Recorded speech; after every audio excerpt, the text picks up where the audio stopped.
Chers auditeurs lecteurs, M. Filament pour Radio Eden Rock, la radio de l'instant. Nous avons eu dans le dernier épisode beaucoup d'informations venant de l'arbre Mamou répondant enfin au personnage de l'homme-loup. On dirait bien qu'il s'en est passé des choses dans la matrice. Je pense que nous comprendrons mieux tout ceci au fil de l'histoire. C'est d'ailleurs pendant que Taranini a visualisé la dimension jusqu'à présent invisible que ce flux d'informations que représente l'éveil du personnage Mamou a endormi la petite Tara sur le rocher saine du lac de l'Oasis. On dirait bien que Grand Papouk-Dolk, lui, a fait le script de tout ça dans le sable argileux d'Ilanta. Jaita, l'homme à tête de loup, s'est arrêté, lui, à la lisière de la forêt pour écouter le discours majestueux de Mamou qui parle à présent des Jinka. Cette énergie provient de la notion de transparence et donne la possibilité à tout un chacun de voyager à travers le temps et l'espace selon ses capacités propres à être cohérent avec sa réalité. Nous écoutons encore Mamou sur Radio Eden Rock, la radio de l'instant. Cette énergie étant rapportée, les Jinka décidèrent de faire de la transparence leur étendard invisible. Voici comment ils sont arrivés par le lac de l'oasis du désert et ont attiré le véhicule des Jinka sur Ilanta. Tous les trois sont des terriens ayant trouvé par sérendipité une porte d'accès depuis la terre vers Ilanta. Comme il y a une inversion des pôles entre Ilanta et la terre et que l'avatar de Keisha est décédé en premier dans la chronologie de la terre, c'est donc d'abord l'avatar de Hanuman qui est arrivé sur Ilanta en premier, mais dans l'apparence d'un singe. Le lutin plume est venu à sa rencontre et grâce à Kapuja, Hanuman a pu s'incarner dans un humain de 37 ans sur Terre. Puis est arrivé Kawai qui lui avait 8 ans. Kawai a fait son entrée dans le monde des lutins grâce à son filleul Lohan, l'avatar de Honu sur Terre. Il pouvait donc apparaître aussi sur Terre en tant qu'humain, étant âgé de 35 ans. À ce moment sont apparus 3 vortex dans la forêt, représentant les énergies de la création, de la protection et de la destruction. C'était le vaisseau des Jinka qui allait de nouveau être en fonction. Pour cela, il leur fallait trouver un 3e lutin capable de devenir un humain adulte pour activer le vaisseau. C'est alors que M. Topapaka, commandant ingénieur de la tribu des lutins, a missionné le lutin Samka, entraîné directement par Maître Toussaint. Il connaissait donc la technique du Shai et pouvait faire face à tout accident. Samka a réussi à trouver son avatar sur Terre. C'était le 3e Jinka, Keisha. Durant son voyage sur Terre, il a rencontré le pirate Wanai. Ils ont trouvé l'accès au désert d'Ilanta grâce à Yam et Kal, les 2 personnages ninja. Ils ont trouvé comment entrer à l'intérieur du train de l'infini. En ce moment, le lutin plume est au cœur du voyage qu'entreprend Grand Papouk-Dolk. Il communique directement avec l'avatar de l'écrivain, Ludovic. Son énergie représente la plateforme du jeu dans lequel moi, Mamou, je m'y retrouve. La mouche que tu utilises comme la métaphore de ton âme est aussi un personnage venant représenter les mouvements de l'ego. Sache que si l'ego reste tranquille, il te garantit une stabilité dans le corps physique de n'importe quel personnage, même ceux qui paraissent méchants. Le personnage de l'homme-loup que tu as pénétré en tant que mouche représente la peur du rêveur et tu viens de déposer le bébé cosmique représentant la pureté. Le rêveur mis en face de sa peur est en train en ce moment même d'effectuer cette alchimie parfaite, celle de transmuter sa peur en pureté. Il a tout simplement comme mis le E de peur à l'extérieur et cela donne maintenant pur. Isha représente cette pureté qui est l'état de l'être suprême. Grâce à cette action, tu es devenu comme le sage-femme qui sait observer le travail d'accouchement sans intervenir.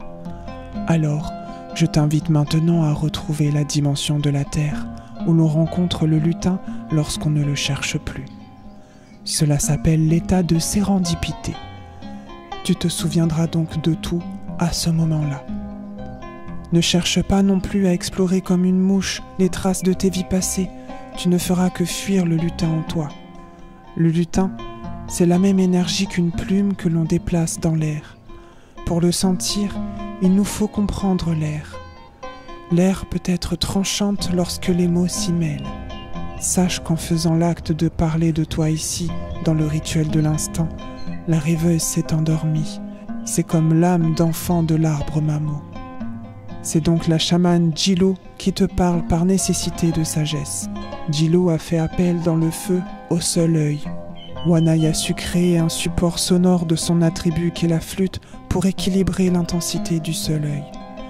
Shiva, que tu as reniflé, n'a pas reçu d'attribut, car elle est issue de l'énergie de peur et de méfiance que tu lui as transmis lors de ton passage dans la dimension de la terre. Tu y as rencontré l'écrivain, et tu as donc influencé la matière première de cette histoire. Je ne vais donc pas te laisser errer, sans te donner un vecteur qui te permettra de comprendre par toi-même ce qu'est un mouvement de conscience. Keisha, que tu as salué tout à l'heure, a su déjà faire de toi cette imperfection parfaite en te laissant pénétrer le palais à sa place. Toi aussi, tu seras donc conditionné à la loi du seul œil comme Shiva. Unu, que tu as visité grâce à ton Vahana la mouche, a lui expérimenté la dualité et la séparation.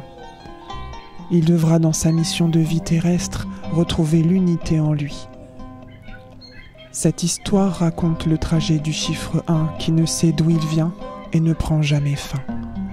L'histoire donc se répète à l'infini, déguisée de nouvelles réalités.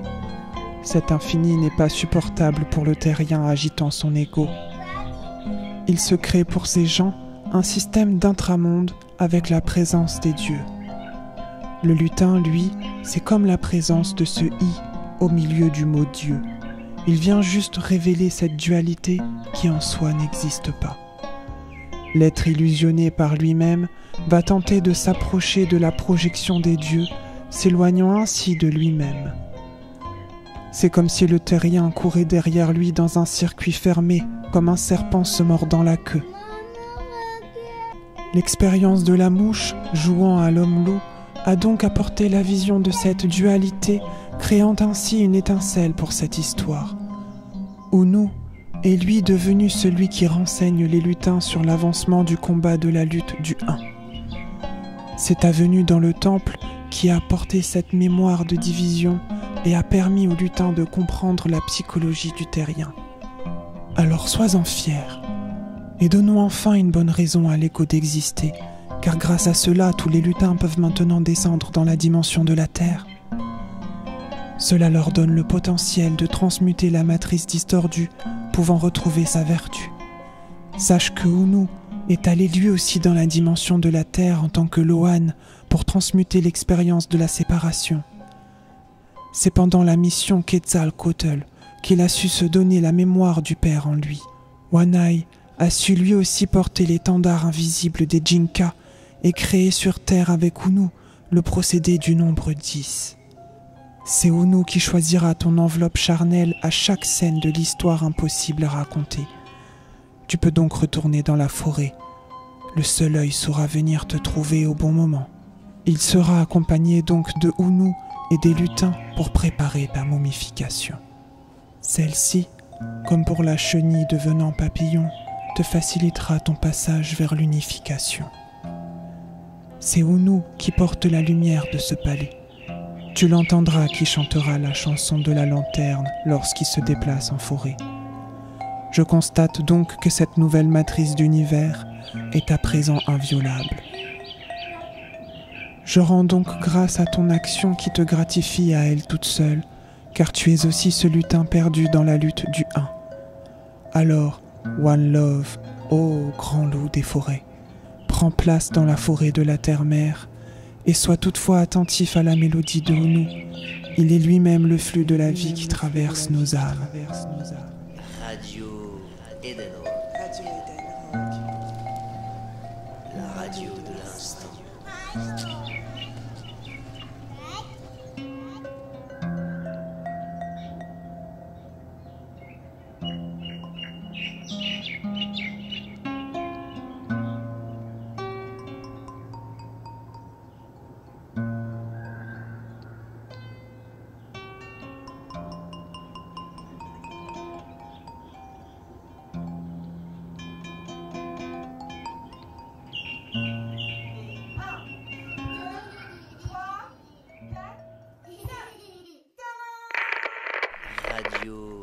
Eden Rock, Radio Eden Rock. la radio de l'instant. Radio.